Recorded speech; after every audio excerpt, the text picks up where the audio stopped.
Hit it!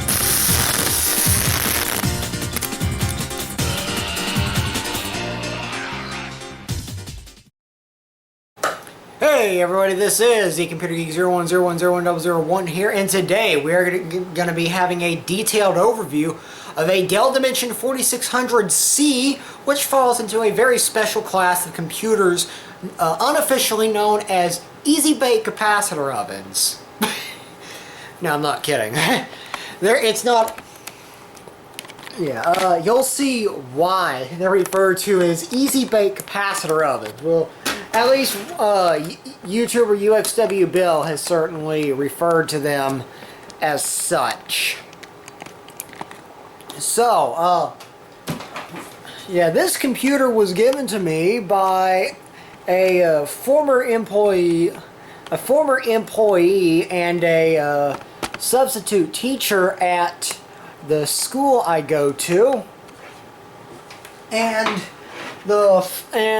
she gave this computer to me, and she said that it didn't power up. Well, it's certainly not going to power up if it's lacking a power supply. However, the power supply that was in this machine basically died. Like you plug it in and it does nothing, which is exactly what I would hope a power supply does. It either works or it doesn't do anything. I don't want to plug a power supply in and get a very quick and unexpected answer to the question, how long will it take for me to unplug this thing in a big fat hurry, and will this blow up my UPS? Two questions that have been answered in the past via a piece of faulty electrical hardware. Namely a 1 to 3-way splitter that I pulled out of the well house whenever we were doing a little bit of reconfiguration going on in there. So yeah, basically the thing shorted. Anyways, moving right along. Talk about a digression.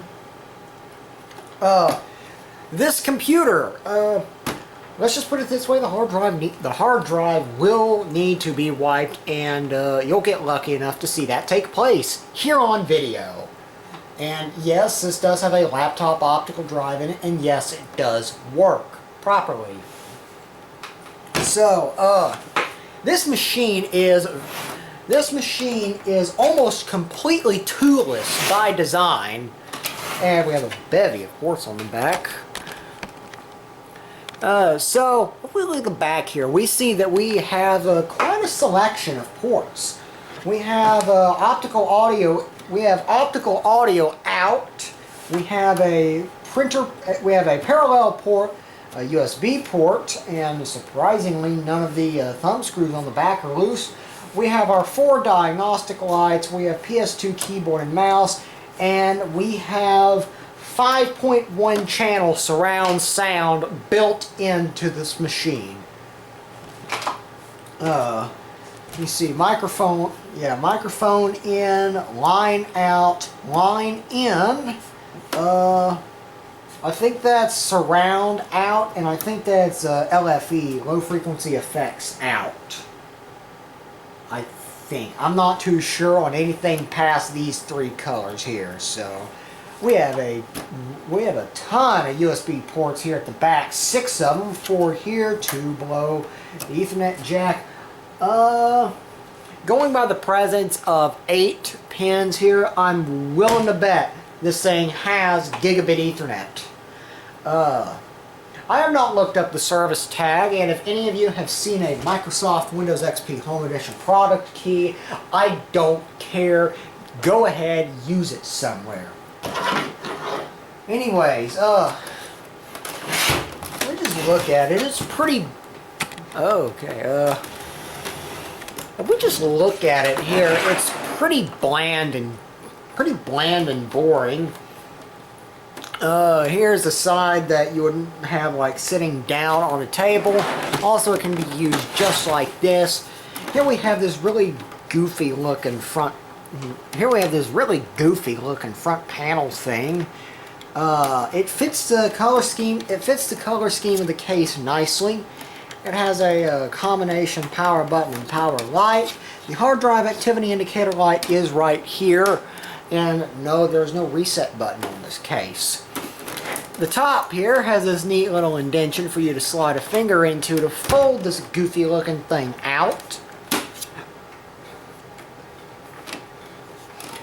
And behind it is a headphone jack, two USB ports, a blanking plate here, which I would guess would be for an optical drive, floppy drive, excuse me, and right above that is the IDE laptop optical drive.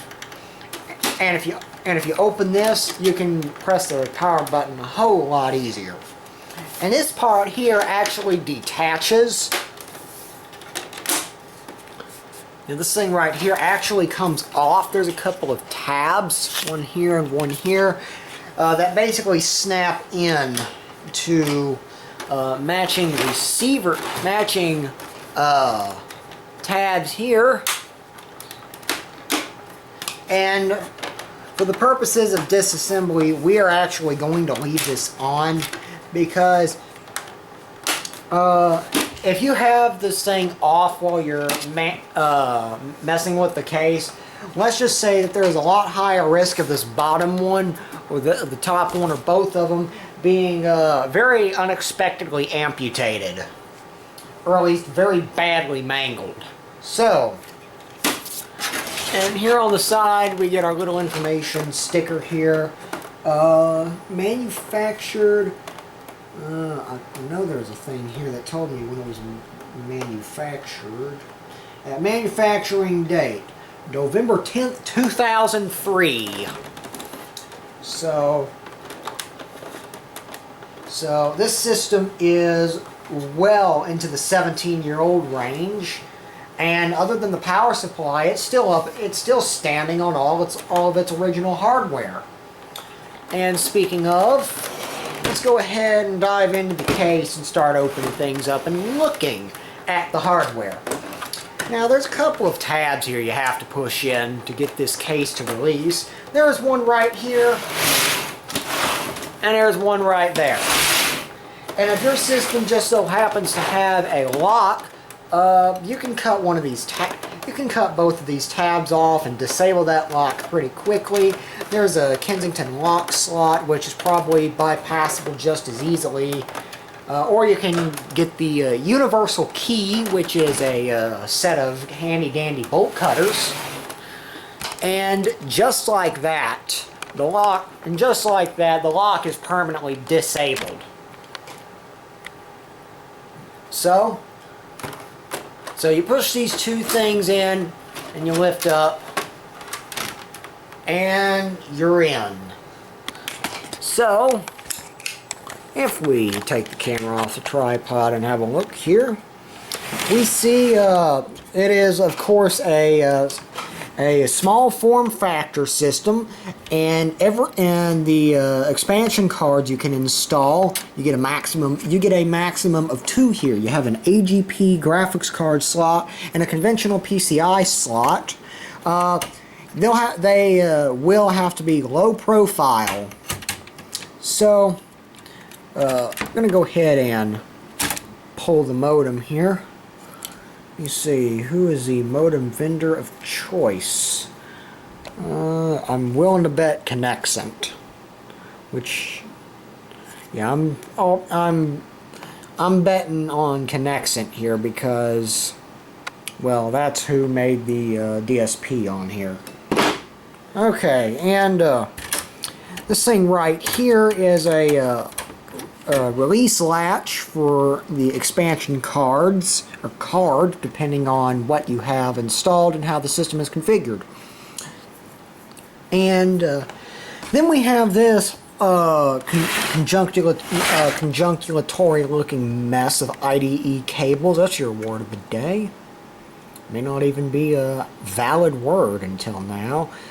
And we have our connector here, which goes to our front panel breakout card there, which serves to break which serves to connect up the USB ports and give a breakout for, yeah, that goes there, and breakout to the power button and various indicator lights on the front panel. And I'm going to go ahead and place the camera back in its rightful home. And this system, I believe, has had a RAM upgrade in the past, because there was a 256 megabyte stick of RAM and there is a 1 gigabyte stick of RAM. If this system was equipped with 256 megabytes out of the factory, well, let's just say that somebody might have cheaped out there, and I would imagine that if it did ship from the factory with 256 megabytes of RAM, then it was likely upgraded that it likely had this 1 gigabyte, what I suspect to be an upgrade memory module, installed very shortly after the system was purchased.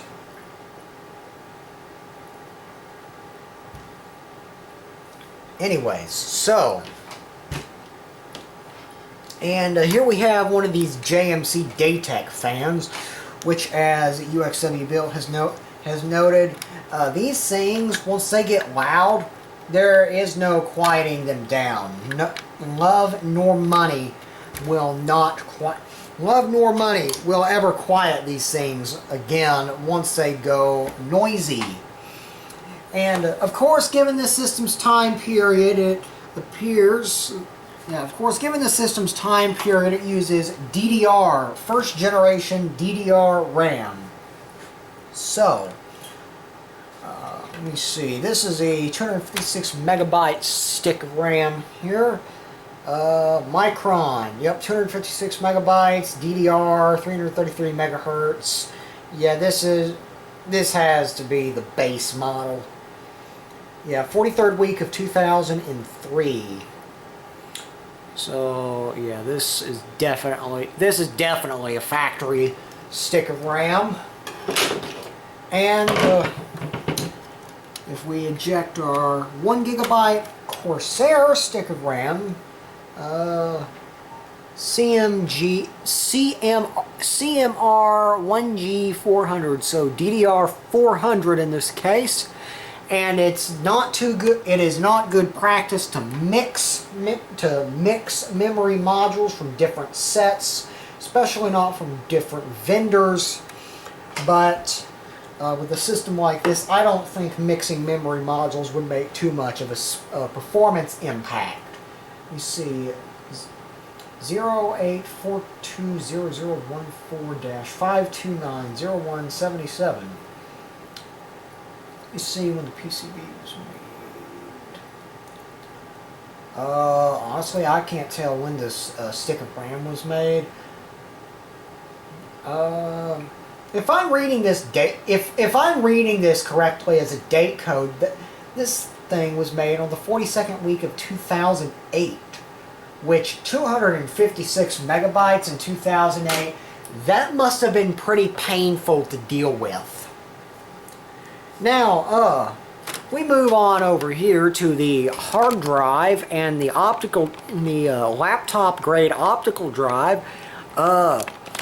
Here we have our infamously known IBM Death Star, not Desk Star, but Death Star hard drive.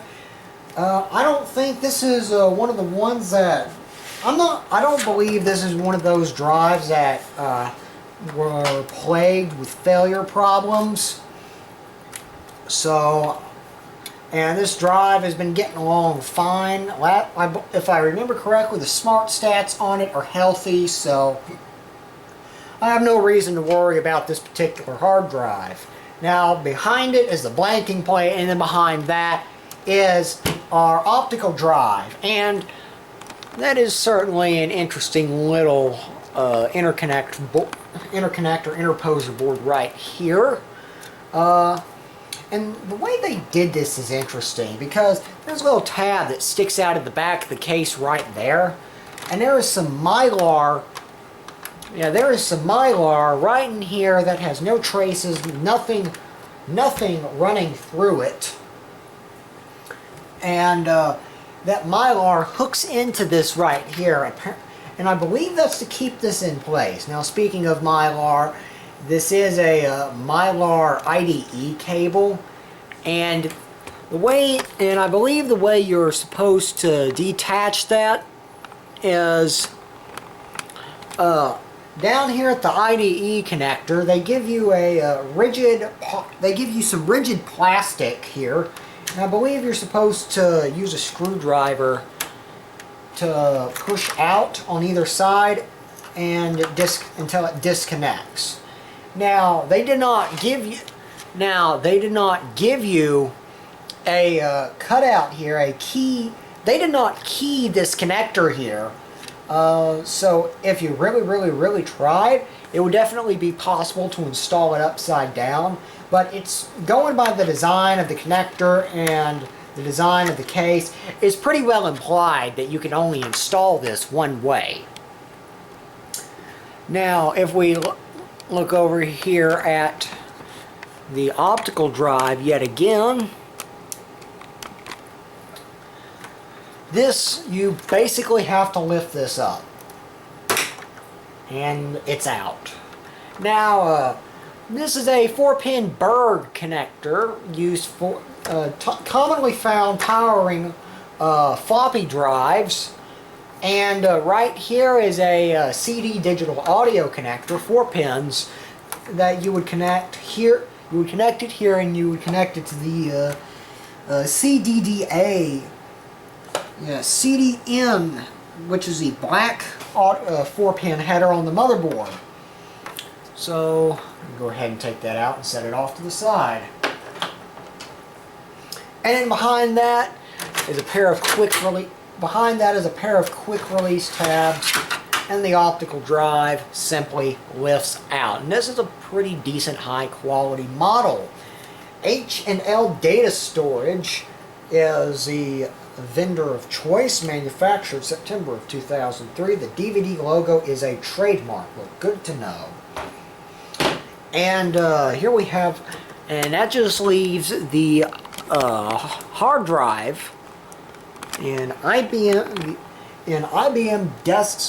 Hitachi Desk Star. So manufactured October of 2003. And it is an 80 gigabyte drive, 7200 RPM. This drive uses logical block addressing. Logical block addressing, 156 million sectors. You can tell if a hard drive uses logical block addressing by looking at the CHS parameters.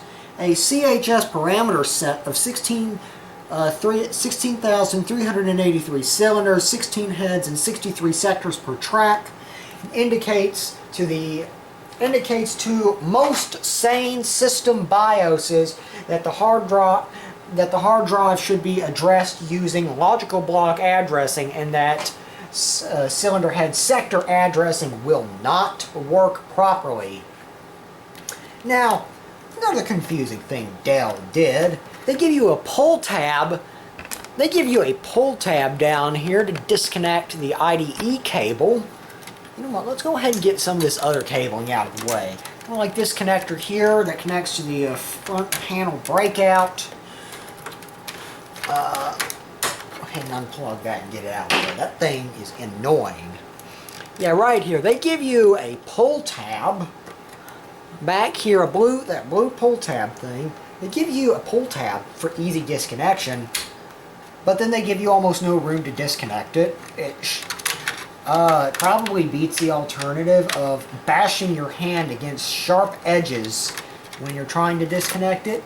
But if I wanted a pull tab, I probably would want a pull tab right here on the hard drive end of the cable, which, by the way, is an 80 conductor cable. It is a 40-pin 80 conductor cable, and it's out. So, yep, go ahead and release this tab down here. It slides forward, and that just leads to another perplexing set of decisions that somebody at Dell Computer Corporation made. They give you this pull tab here, and the drive is on slide rails. It's those green things. But you gotta slide it forward, and it whacks up against that interposer board. So you have to slide it forward and then angle it out. So here it is in all its glory. Hitachi Desk Star, 80 gigabytes. And here's the back of it. There's definitely still a lot of IBM influence in this drive. So,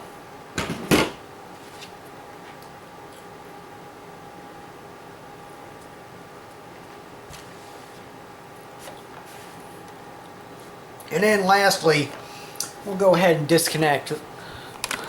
And remove this cable here. And get it out of the system. That again goes to the front panel interposer board.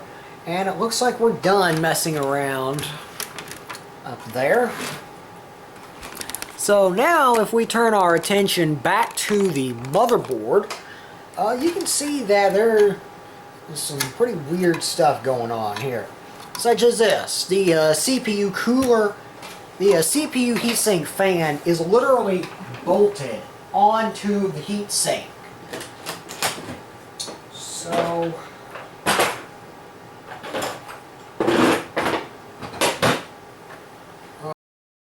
let's try 1/4 inch. And 1/4 inch does the trick. Okay, now that I've got the wrench, I'm going to go ahead and undo this other bolt.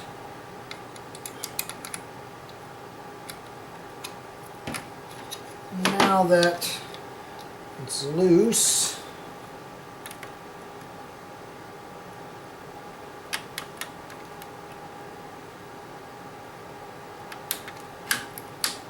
I'm going to unplug it.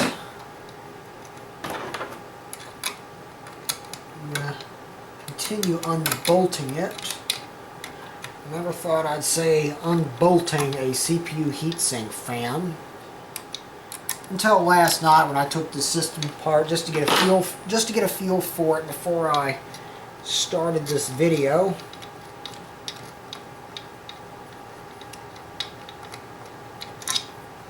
Okay, that is one bolt undone.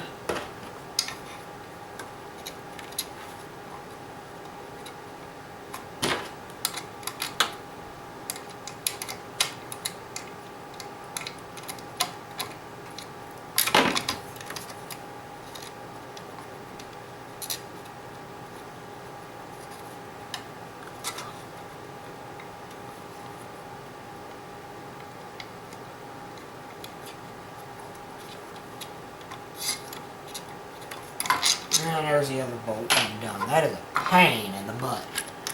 And now we spin the system around to just a wrong angle where nobody can see. On this side of the heatsink, there is a little tab that needs to be pushed out just a hair to allow the heatsink fan wiring to come loose. And there goes the heatsink fan. And it is definitely a blower style design. And now we are left with a pretty chunky heatsink.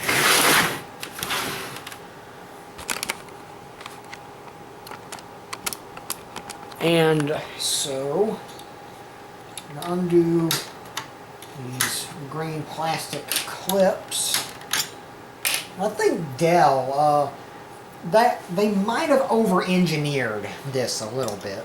Because, I mean, you have two big, thick, black plastic tabs holding this down, and then just for good measure, as if it wasn't already in there enough, you have these green clips that basically keep the plastic tabs from moving.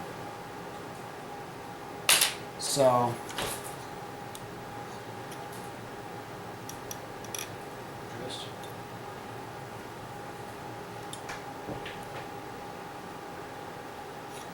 So, and there's these green clips that keep those black plastic tabs from moving. But once you have those off, you just pull back on one of them, and don't be surprised if the processor comes out very firmly affixed to the heat sink, which it did not this time, but it did do it on me last time whenever I took it apart last night. And of course this is a Pentium 4 processor, MPGA 478 is a socket. And I'm going to go ahead and lift this out. And then I'm basically just going to set it on top of the heatsink. So, and here's another weird thing Dell did in regards to toolless design. Mostly toolless design. They did this. They came up with a concept of a removable motherboard tray. So what you do is there's a screw back here. You have to undo it. It is centered between the two IDE ports. But once that screw is out, there's a green tab here. You have to pull up on it. Yeah, you have to pull up on this tab and then slide the motherboard tray backwards. And let me tell you what, that is a tough thing to do. So let's see if I can't manage it. Okay, pulling up and attempting to push the motherboard tray backwards to no effect. Yeah, this motherboard tray thing is just weird. Okay, pull up. Both sides of it have released, and out it comes. Yeah, there's two sides. There's two sides to this clip that you have to release before it will disengage from the rest of the case and pull and allow you to pull it back. But once you pull it back, it comes up and out, and this motherboard tray actually has some heft to it. And so does this case, back when it's made of steel. So we'll go ahead, we'll just close her up. And I don't believe it is possible, I don't believe it'll be possible for me to take this motherboard out, because around the CPU socket there is this heatsink retainer clip, and there are 4 plastic push pins that stick through to the other side. So, yeah. Yeah, anyways.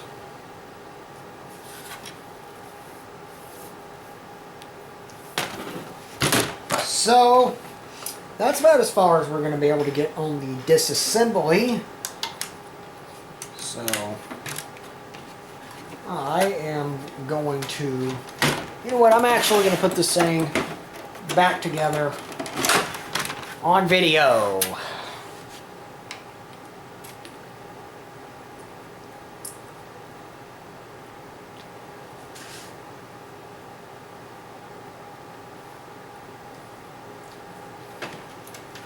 Without a whole lot of commentary.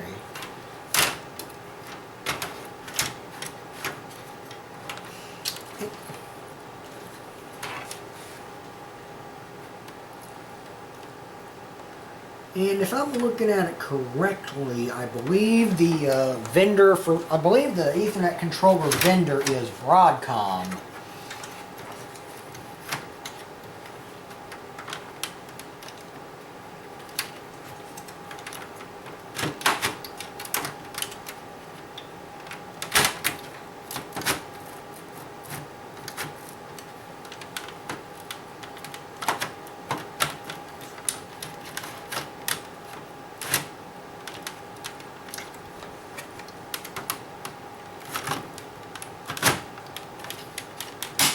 There we go.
Alrighty, everybody, the system is put back together, and I have attached a power supply to this system.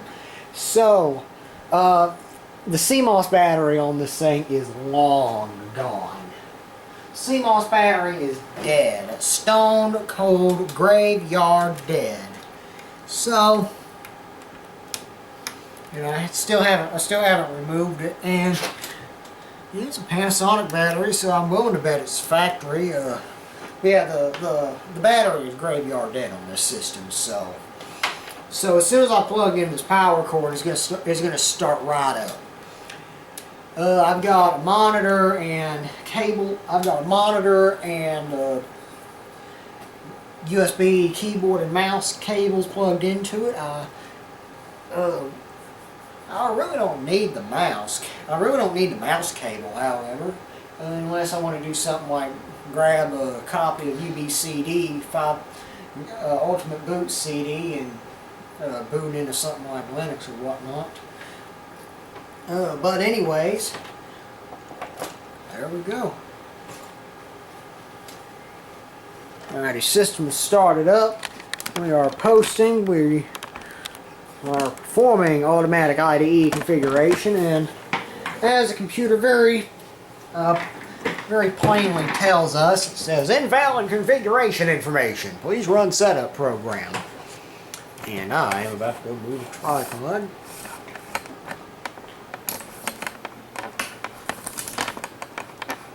As the computer very aptly points out to us, it's not too happy about the operating situation.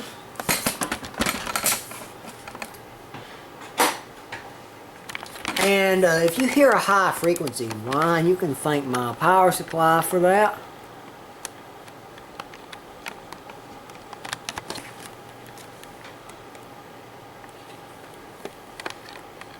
So I'm going to go ahead and dial some settings in here. There we go.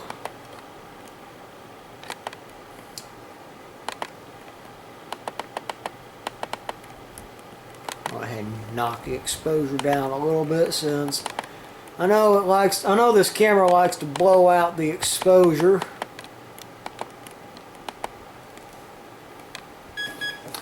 And the system has just completed automatic IDE configuration. We'll go ahead and strike the F1 key and find that I need to adjust the exposure yet again. Might be a step low there. Oh, that's my finger getting in the picture. Okay. Let me see, it is 2140. Let me see, it is 21:46. We'll assume it's 30 seconds past the minute. It is May 24th, 2021. May 26th, 2021. Okay, drive configuration not installed. No diskette drive is installed in this system, and this system actually does not have provisions for a diskette drive. So, no SATA hard drive, and UDMA is turned on. Hard disk drive sequence and boot sequence. We have 1280 megabytes of DDR installed in the system. 333 megahertz, because that's what the slowest stick is clocked at, so it defaults to the clock speed of the slowest stick of RAM in the system. We are running in single channel memory mode due to the mixed memory, and it looks like we have 128 megabytes of system RAM allocated to the AGP slot. I'll just leave that as default. We have a 533 megahertz front side bus speed Pentium 4 clocked at 2.66 gigahertz. with 512 gigabytes, 512 kilobytes of going to guess L2 cache, stepping. I wouldn't exactly call that the stepping. I don't know. ID is F29, whatever that means. Integrated devices. I'm going to set that onboard video buffer to 8 megabytes. And everything is sane in here. Okay, unlocked, which is good. Which, even if this system had a power on, even if this system had a power on password, I imagine there's a jumper somewhere on the motherboard to disable and clear that. Okay, where was I? Yeah, I imagine that if the system did have a either a system or a BIOS password set, I imagine there's at least one jumper somewhere on this motherboard that could be used to disable and clear that password. And everything looks sane in here. Keyboard numlock is on. Report keyboard errors. Auto power on. Fast boot. All the usual stuff. We'll set that. Let me see. Yeah, let's put it on. Let's put it on performance for all that it matters. And I've cleared the system event log in the past, so basically CMOS battery failure, CMOS checksum error, CMOS time not set. So, and asset tag can be set using the asset tag utility. Okay, whatever. We'll save changes. But before we do save changes and exit, I'm actually going to go and grab Hiron's Boot CD version 15.2, and I'm going to go ahead and put it in the optical drive.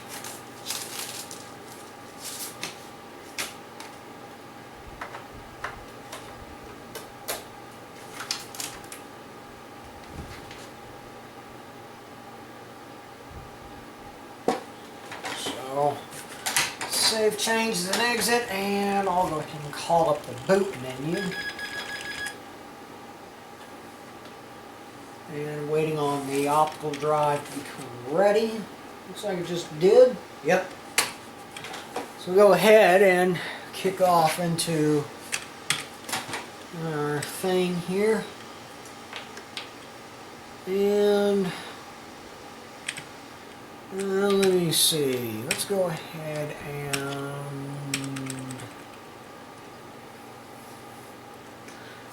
let me see.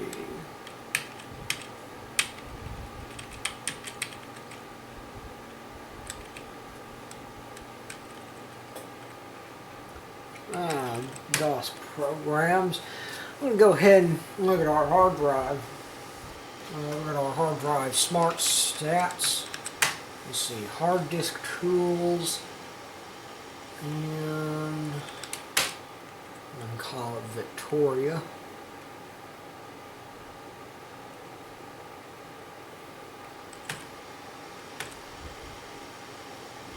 Okay. Press P to port select. Primary master, we'll go ahead and initialize. And, okay.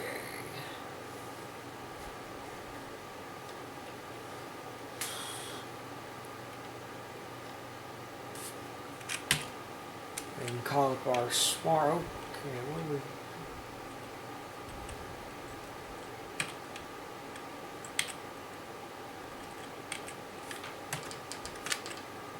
Okay, raw read error rate is there.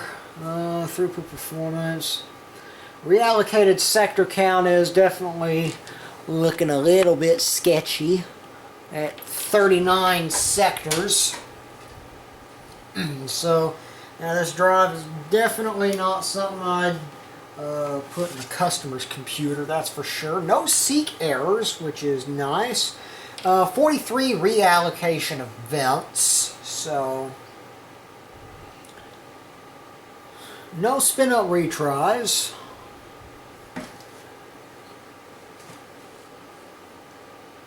So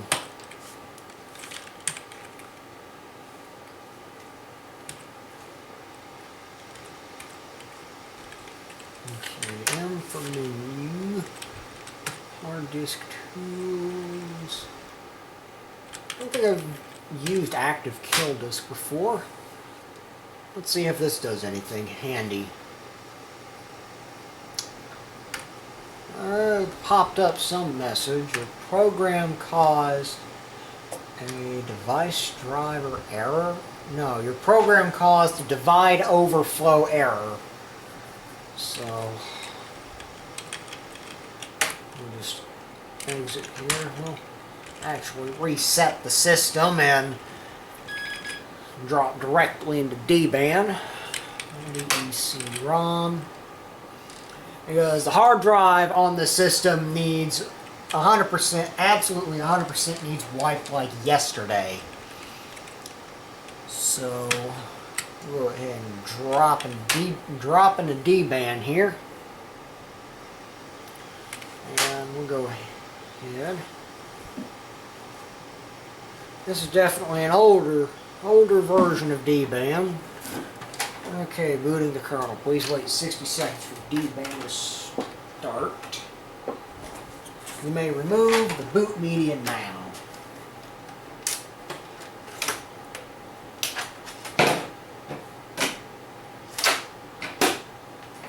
Okay.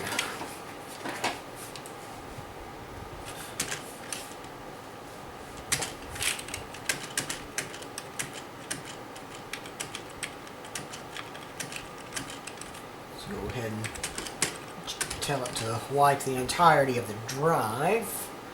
Okay, battery twister, DoD short, verify last pass 1 round.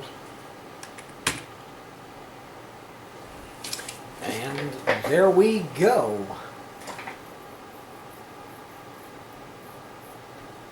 Okay, I wonder what our throughput is. About 90 megabytes a second. Though we are probably starting off on the outer edge of the physical outer edge of the disk platter. So guesstimating about 2 hours remaining. I'm probably going to clock it. I'm probably going to guesstimate about 2.5 to 3 hours for a full wipe. That is, if it just doesn't completely bomb due to the reallocated sectors and everything like that.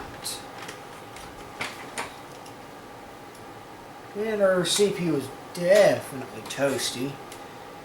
Now, this is why I call it the Easy Bake Capacitor Oven model. And the Pentium 4 is definitely not one of those processors you want to be running without a fully functioning cooling stack.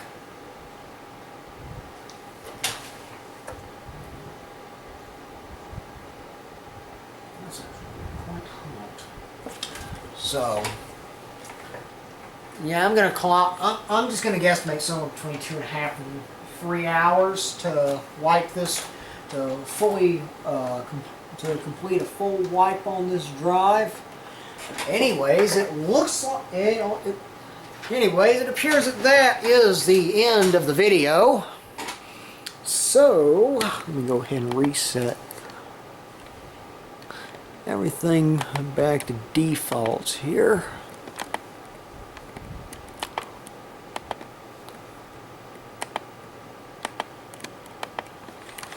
So we'll go ahead and back that off. And ooh, our white balance is way off. So this is the Computer Geek 0101010001 here. Peace out, guys. Peace out, and see you in the next video.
This is the Computer Geek 0101